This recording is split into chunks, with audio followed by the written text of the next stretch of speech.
இப்போது புதிய அறிமுகம் ஆச்சி ஹோட்டல் சாம்பார் மற்றும் ஆச்சி இடிச்ச சாம்பார் 50 கிராம் ரூபாய் 20 மட்டுமே. நாடாளுமன்றத்தில் எதிர்க்கட்சி தலைவர் பதவியில் ராகுல் காந்தி அமருவாரா என்பது குறித்து விவரிக்கிறது இந்த தொகுப்பு. நாடாளுமன்ற தேர்தலில் தனி பெரும்பான்மை கிடைக்காமல் கூட்டணி ஆட்சி அமைக்கிறார் மோடி. அவரது ஆட்சியையும் அதிரடி முடிவுகளையும் ஒரு கை பார்ப்போம் என சவாலோடு எதிர்க்கட்சி வரிசையில் அமர இருக்கிறது இந்தியா கூட்டணி. 2014 தொடங்கி மோடி அரசுக்கு எதிரான வலுவான எதிர்க்கட்சி இல்லை. ஆனால் இப்போது 233 எம்பிக்கள் பலத்தோடு எதிர்க்க நிற்கிறது இந்தியா கூட்டணி. இதில் கூடுதல் ஹைலைட் 10 ஆண்டுகளுக்கு பிறகு எதிர்க்கட்சிக்கு எதிர்க்கட்சி தலைவர் பதவி கிடைக்கிறது. ஆம், 2014, 2019 தேர்தல்களில் அந்த பொறுப்பு எந்த கட்சிக்கும் கிடைக்கவில்லை.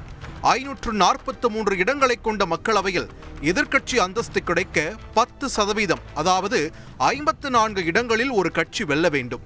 ஆனால் 2014 நாடாளுமன்ற தேர்தலில் 44 இடங்களிலும் 2019 நாடாளுமன்ற தேர்தலில் 52 இடங்களிலும் வென்ற காங்கிரசுக்கு எதிர்க்கட்சி அந்தஸ்து கிடைக்கவில்லை. 2024 தேர்தல் பிரச்சாரத்தில் காங்கிரசுக்கு எதிர்க்கட்சி அந்தஸ்து இப்போதும் கிடைக்காது என்று சவால் விட்டார் பிரதமர் மோடி. ஆனால் அதற்கு மாறாக 99 இடங்களில் வென்று சவாலை உடைத்திருக்கிறது காங்கிரஸ்.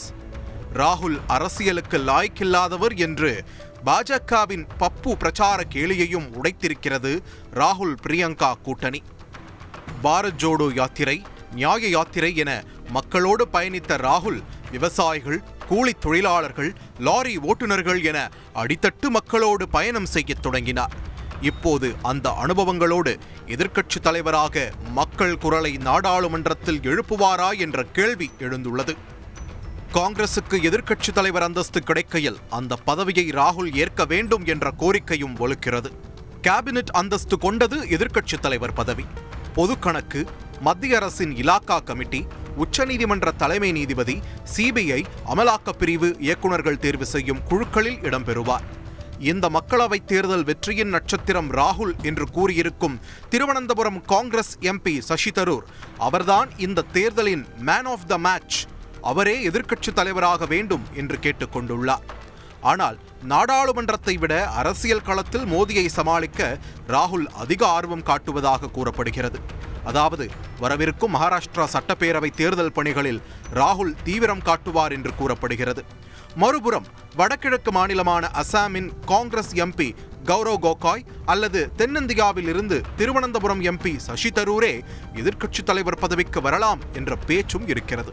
இதில் காங்கிரசின் இறுதி முடிவு என்ன என்ற எதிர்பார்ப்பும் அதிகரித்திருக்கிறது. இப்போது புதிய அறிமுகம் ஆச்சி ஹோட்டல் சாம்பார் மற்றும் ஆச்சி இடிச்ச சாம்பார் 50 கிராம் ரூபாய் 20 மட்டுமே.